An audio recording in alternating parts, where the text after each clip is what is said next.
నమస్తే అండి. నేను మీ లక్ష్మీ చౌదరిని. వెల్కమ్ టు మిస్టరీ మధురంలో Telugu audio stories. Brindavana part 41తో మీ ముందుకు వచ్చేసాను. కథలోకి వెళ్లే ముందు లైక్స్, హైప్స్ ఇవ్వడం మాత్రం మర్చిపోకండి యార్. మీరు ఇచ్చే లైక్స్, హైప్స్ మాకెంతో ఉపయోగకరం. అంటే వీడియో మరింత మందిలోకి రీచ్ అవుతుంది. ఇక కథలోకి వెళ్ళిపోదాం. పద్మిని ఫోన్ అవ్వక చిరాగ్గా తనేం చేయాలనుకుంది అన్న ఆలోచనలోకి వెళ్ళింది రాగిణి. పద్మిని ఎలా అయినా ఆ ఇంటికి కోడలుగా పంపించి ఆ ఇంట్లో గొడవలు సృష్టించి విడగొట్టి చూసి ఆనందించాలి అని రాగిణి ప్లాన్. పద్మిని అక్కకి రాగిణి ఫ్రెండ్. రాగిణి ప్రవర్తన నచ్చక పద్మిని అక్క కొన్నాళ్ళకి రాగిణిని దూరం పెట్టింది. అదే టైంలో శివుకి రాగిణికి పెళ్ళనే టాక్ ఉందని కూడా పద్మిని అక్కకి తెలిసింది.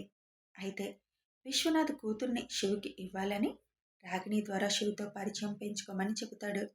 కానీ పద్మిని అక్క అందుకు ఒప్పుకోదు. పైగా తను అప్పటికే లవ్లో ఉంటుంది. వాళ్ళ నాన్న రోజు బుర్ర తింటూ ఉండడంతో పద్మిని అక్క ప్రేమించిన వాడిని పెళ్లి చేసుకొని వెళ్ళిపోతుంది. మళ్ళీ పద్మిని అన్వేష్ కోసం పంపించినప్పుడు ఒకసారి పద్మిని ఒక రెస్టారెంట్లో అన్వేష్ని విసిగించడం, అన్వేష్ కోపంగా వెళ్ళడం చూసిన రాగిని ఈ క్యారెక్టర్ ఏదో తేడాగా ఉందే అని, పైగా తెలిసిన అమ్మాయిలా ఉంది అనుకొని గుర్తు చేసుకుంటుంది. అప్పుడు గుర్తొస్తుంది తనెవరని. వెంటనే వెళ్ళి పద్మిని ముందు కూర్చుంటుంది రాగిణి. పద్మిని రాగిణిని చూసి, అరే రాగిణి అక్క, ఎలా ఉన్నా అని అడుగుతుంది. బాగున్నాను అని అంటుంది. పద్మిని ఫారిన్లో ఎక్కువ స్టడీస్ చేయడం వల్ల ఇక్కడ విషయాలేవి తనకి తెలియవు. వాళ్ళ బాబాయ్ ఫారిన్లో ఉండడంతో అక్కడ ఎక్కువగా ఉండేది తను. రాగిణి అన్వేష్ రిలేటివ్ అని తెలుసు, కానీ రాగిణి చేసిన పనులు రాగిణి ఇంట్లో నుంచి గెంటడం తెలీదు. అందుకే రాగిణి కట్టుక తల్లి పద్మిని బౌల్తా కొట్టించి పద్మిని ద్వారా తన పగ తీర్చుకోవాలని చూస్తుంది.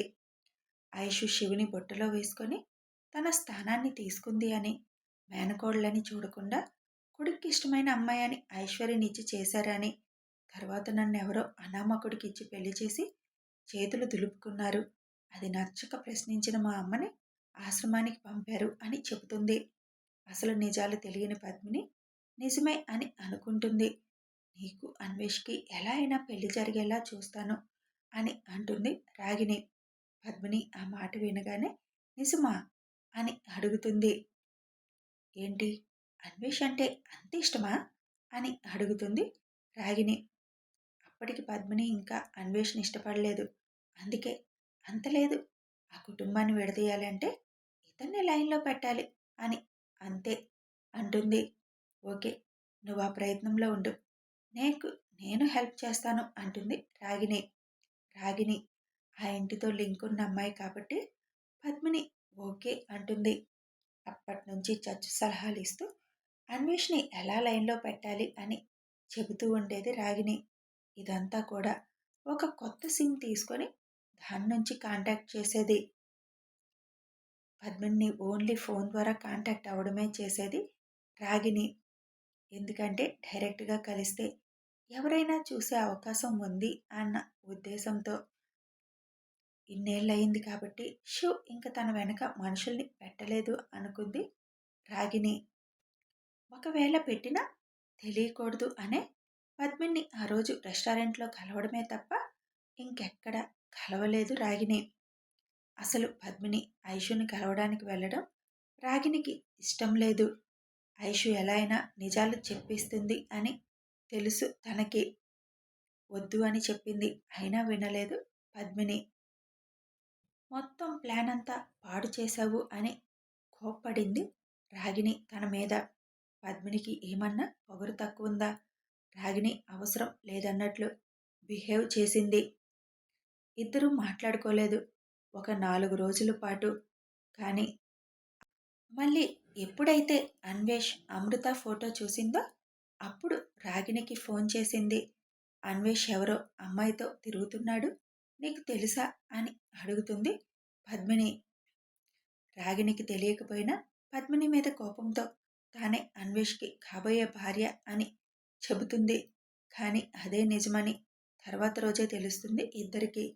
పద్మిని ఐషుని కలవడం ద్వారా. ఇప్పుడు ఏం చేయాలి అని అడుగుతుంది పద్మిని. ఇప్పటికైనా నేను చెప్పేది విను, తొందరపడద్దు. పెళ్లిలో ప్లాన్ చేద్దాం, అప్పటి వరకు ఏం మాట్లాడకు అని అంటుంది రాగిని. కానీ పద్మిని వింటుందా? అన్వేష్ని ఫాలో అయ్యి అందరితో తన్నులు తిని మరీ వచ్చింది. పెళ్లిలో ఎలా అయినా పెళ్లి కూతుర్ని తప్పించి ఆ స్థానంలో పద్మిని పెట్టాలని రాగిని ఒక పక్క ప్లాన్ చేస్తుంది. అసలు ఎంత చేసినా తన మీద అనుమానం రాకుండా చూసుకున్నాను, ఇక మీదట కూడా అలాగే ఉండాలి అనుకుంటుంది రాగిని. కానీ రాగిణికి శివ్ ఎన్నేళ్లైనా తన మీద కన్నేసి ఉంచుతాడని, తనని ఫాలో అవుతూ ఒక మనిషి ఉన్నాడని తనకి తెలీదు. రెస్టారెంట్లో పద్మిని కలిసినప్పుడే శివ్కి విషయం చేరింది అని కూడా తెలీదు. పద్మిని ఫోన్ కాల్ లిస్టు చూస్తే ఒక నెంబర్ ఎవరిదో ఎక్కువ ఉండడంతో అనుమానం వచ్చి కనుక్కొని చెప్పమని నాయక్కి చెప్తాడు శివ్. ఆ నెంబర్ ఎవరితో కనుక్కోవడం పెద్ద కష్టమేమీ కాదు శివ్కి. ఆ నెంబర్ ఏ టవర్ లొకేషన్ నుంచి వస్తుంది తెలుసుకున్న శివ్కి అర్థమవుతుంది అది ఎవరు అని. ఓహ్, ఇద్దరూ కలిసి చేస్తున్నారా అనుకొని అప్పటి నుంచి ఇంకో ఇద్దరిని వాళ్ళ యాక్టివిటీస్ వాచ్ చేయమని పెడతాడు శివ్. అసలు రాగిని అది ఊహించలేదు. పద్మిని ఫోన్ కాల్ రికార్డ్ చూస్తాడు అని కూడా ఊహించలేదు. ఒకవేళ పద్మిని అన్వేష్ని బాగా విసిగిస్తే వార్నింగ్ ఇస్తాడు తప్ప ఫోన్ కాల్ రికార్డ్ చెక్ చేస్తాడు అని ఊహించలేదు. ఒకవేళ చెక్ చేసినా తన నెంబర్ అని తెలీదు. ఫేక్ అడ్రస్ తీసుకున్నాను కదా అని అనుకుంటుంది రాగిని. ఇప్పుడు పద్మిని ఫోన్ అవ్వకపోవడం రాగినికి చిరాకు తెప్పిస్తుంది. ఇది మళ్ళీ ఏమైనా గడబిడ చేసిందా అని డౌట్ వచ్చింది రాగినికి. పద్మిని ఇంటి మీద శివ్ కన్ను ఉంటుంది, వెళితే దొరికిపోతాను అని జరిగిందే అంతా ఆలోచిస్తూ కాళ్ళు కాలిన పిల్లిలా రూమ్లో అటు ఇటు తిరుగుతుంది రాగిని. 1 గంట నుంచి అలా తిరుగుతున్న రాగిణ్ణి చూసి ఇది మళ్ళీ ఏదో చేయబోతుంది అని అనుకుంటాడు రాగిణి భర్త. మళ్ళీ ఏం చేయబోతున్నావు అని అడుగుతాడు రాగిణ్ణి. అది నీకు అనవసరం, నీ పని నువ్వు చూసుకో అని అంటుంది పొగరుగా రాగిణి. అంత లేదు, నువ్వు ఎలాంటి తింగర పనులు చేసినా ఆ శివ్ నన్ను వేసుకుంటాడు, పెళ్ళాన్ని అదుపులో పెట్టుకోవడం చేత కదా అని అంటాడు. ఆ మాట నేను పడలేను, పడలేకపోతే చావు, నన్ను విసిగించుకో. ఇన్నాళ్ళు సైలెంట్గా ఉన్నావు అని నేను పట్టించుకోలేదు, కానీ గత కొద్ది నెలలుగా నీలో మళ్ళీ మార్పు కనిపిస్తుంది. 1-2 సార్లు నువ్వు ఫోన్లో శివ్ ఫ్యామిలీ గురించి మాట్లాడడం కూడా నేను విన్నాను. చూడు రాగిని, నువ్వు ఎన్ని ప్రయత్నాలు చేసినా అక్కడ ఉంది శివాంష్, మనల్ని అబ్జర్వ్ చేస్తూనే ఉంటాడు. హాయిగా ఉన్నావు కదా ఇప్పుడు, పిచ్చి పిచ్చిగా ఆలోచన చేసి అతని కోపానికి గురవ్వకు అని చెబుతాడు రాగిణి భర్త. నీ బోడి సలహాలు నాకు ఇవ్వాలి అని చూడకు, నాకు తెలుసు నాకేం చేయాలి అని అని అంటూ అక్కడి నుంచి వెళ్ళిపోతుంది రాగిణి. పోయే కాలం వస్తే ఇలాగే ఏదో ఒకటి చేస్తుంది, దెబ్బ తగిలితే కానీ మాట వినదు అని అనుకుంటూ ఎందుకైనా మంచిది, ఈ రోజు నుంచి దీని మీద ఒక కన్ను వేసి ఉంచాలి అని అనుకుంటాడు రాగిణి భర్త. అత్తయ్య, రాజీ పెద్దమ్మని కూడా ఈ 10 రోజులు ఇక్కడికి తీసుకువస్తే బాగుంటుందేమో అని అంటుంది ఐషు. ఏమ్మా, మనశ్శాంతిగా ఉండడం ఇష్టం లేదా? ఆవిడేం మారలేదు ఐషు, ఇంకా కొంచెం ఎక్కువైంది, ఎదవాలోచనలు చేయడం ఎందుకు, ఆవిడ్ని తీసుకొచ్చి చిరాకులు పడడం అవసరమా అని రుక్మిణి అంటారు. అలా అని కాదు, ఎంతైనా ఇంటి ఆడపిల్ల కదా, అందుకని అన్నాను అత్తయ్య అని అంటుంది ఐషు. నువ్వు అందరి కోసం ఆలోచిస్తావు, కానీ ఆవిడికి ఇంట్లో స్థానం లేదు, పెళ్ళికి తీసుకువెళ్ళినా అక్కడ ఏదో ఒకటని వాళ్ళని కూడా బాధ పెడుతుంది, అందుకే తప్పదు, ఆవిడ్ని దూరంగా ఉంచడమే మంచిది అని అంటారు వాణి. ఏంటో ఆవిడలో మార్పు ఇంకా రాదు అనుకుంటా అని అంటుంది ఐషు. ఇంకా మార్పు అనేది రాదు, అంతే, తను బతికినన్నాళ్ళు అలాగే ఉంటుంది, వదిలే తన గురించి అని రాజ్యం గారు అంటారు. అనురాధ వాళ్ళు వస్తున్నారు అని అందరూ ఎదురు చూస్తూ కూర్చున్నారు. ఇప్పుడు స్నేహకి 21 ఏళ్ళు, శ్రీహిత్కి 24 ఏళ్ళు. శ్రీహిత్ సివిల్స్ రాయాలి అని కోచింగ్ తీసుకుంటున్నాడు. స్నేహ ఇంటర్ అవగానే తనకి ఉన్న ఇంట్రెస్ట్తో ఫ్యాషన్ డిజైనింగ్ వైపు వెళ్ళింది. ఇంకా 1 సంవత్సరం ఉంది తన చదువు, ట్రైనింగు అన్నీ అయిపోవడానికి. కానీ తనకున్న ఇంట్రెస్ట్తో ఆల్రెడీ డిజైనింగ్స్ చేయడం మొదలు పెడుతుంది. వీళ్ళ ఎదురుచూపులు ఫలించి అనురాధ ఫ్యామిలీ వచ్చేస్తారు. అందరినీ పలకరించి కుశల చర్చలు అయ్యాక స్నేహ అన్వేష్ పక్కకు వెళ్ళి, ఏంటి బావా, నేనుండగా ఎవరినో చేసుకుంటున్నావు అని అడుగుతుంది ఘారాలు పోతూ. నిన్ను చేసుకుంటే మా అన్న హిమాలయాలకు పోవాలి, నిన్ను భరించలేక, అందుకే వేరే వాళ్ళని చేసుకుంటున్నాడు అని అంటాడు వరుణ్. నేను అన్వేష్ బావతో మాట్లాడుతున్నాను, నీకెందుకు అని అంటుంది కోపంగా స్నేహ. నేను మా అన్నయ్య తరపున మాట్లాడుతున్నాను, కాదు అనడానికి నువ్వెవరు అంటాడు వరుణ్ కూడా అంతే కోపంగా. చిన్నత్త, మీ అబ్బాయిని నోరు కంట్రోల్లో పెట్టుకోమని చెప్పు, నా జోలు వస్తే నేను ఊరుకోను అంటుంది స్నేహ. ఊరుకోక ఏం చేస్తావు అంటాడు వరుణ్. పెహ్, నీలాంటి ఈడియట్లతో నేను మాట్లాడి టైం వేస్ట్ చేసుకోను అంటుంది స్నేహ. నాది సేమ్ డైలాగ్ అంటాడు వరుణ్. అబ్బా ఆపండి, చిన్నప్పటి నుంచి ఇద్దరికి ఒక్క నిమిషం పడదు అని అరుస్తారు విజయ. వాళ్ళంతే వదిన, వదిలేయండి. ఎందుకు మా అన్వేష్ చేసుకోబోయే అమ్మాయి ఫోటో ఇప్పుడైనా చూపిస్తారా, ఇక్కడికి వచ్చే వరకు చూపించం అన్నారుగా అని అడుగుతారు అనురాధ. ఐషు తన ఫోన్లో ఉన్న అమృత ఫోటో తీసి చూపిస్తుంది. స్నేహ పరుగున వెళ్ళి వాళ్ళ అమ్మ చేతిలో ఫోన్ లాక్కొని, వావ్ బావా, సూపర్గా ఉంది అని అంటుంది. అందుకేగా చేసుకుంటుంది అని అంటాడు అన్వేష్. ఐషు అక్క తర్వాతే అనుకో, కానీ సూపర్గా ఉంది అని చెబుతుంది స్నేహ.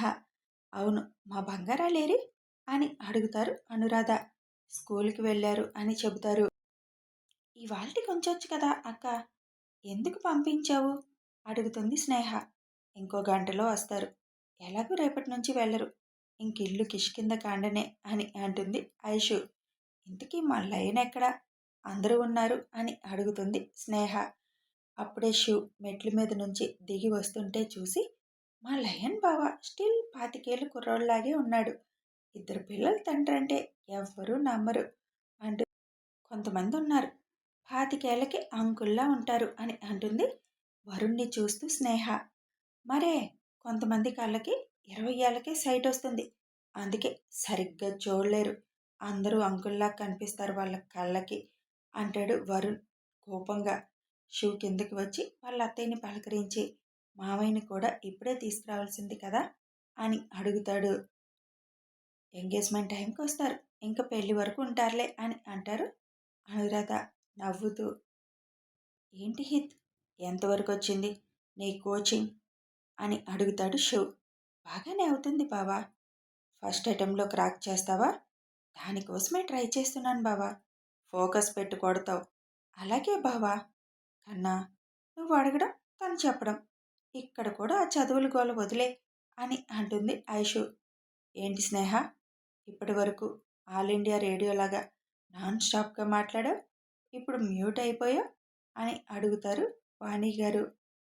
అదేం లేదత్తా, బావ మాట్లాడుతున్నారు కదా, అందుకే నేను సైలెంట్ అయ్యాను అని అంటుంది. ఏంటి స్నేహ, ఎంతవరకు వచ్చింది నీ ట్రైనింగ్ అని అడుగుతాడు శివ్. ఇంకో 6 నెలల్లో బొటిక్ పెట్టే వరకు బావా అని చిన్నగా చెప్తుంది. ఇప్పటి వరకు లౌడ్ స్పీకర్ గొంతేసుకొని అరిచావు, ఇప్పుడేంటి గొంతులో నుంచి మాట రావనట్టు అంత చిన్నగా చెబుతున్నావు అని అడుగుతాడు వరుణ్. వరుణ్ వైపు ఒక సీరియస్ లుక్ ఇస్తుంది స్నేహ. సరే నేను ఆఫీస్కి వెళ్తాను అని శివ్ లేచి, వరుణ్ నువ్వు రావడం లేదా అని అడుగుతాడు. వస్తానన్నయ్య, అత్తయ్య వస్తుందని పలకరించి నీతో వెళ్దామని ఆగాను అని అంటాడు వరుణ్. సరే పద అని చిన్న స్మైల్ ఇస్తాడు శివ్. శివ్ వెనక వరుణ్ వెళ్తుంటే, నన్ను అన్నాడు మాట రావడం లేదు అని, మరి ఈయనది కూడా బరిగొంతేగా, ఇప్పుడేమైంది అంత చిన్నగా మాట్లాడుతున్నాడు అని నవ్వుతూ అంటుంది స్నేహ. వరుణ్ వేలు చూపిస్తూ నీ సంగతి తర్వాత చెప్తా అని అంటాడు బయటికి వెళ్తూ.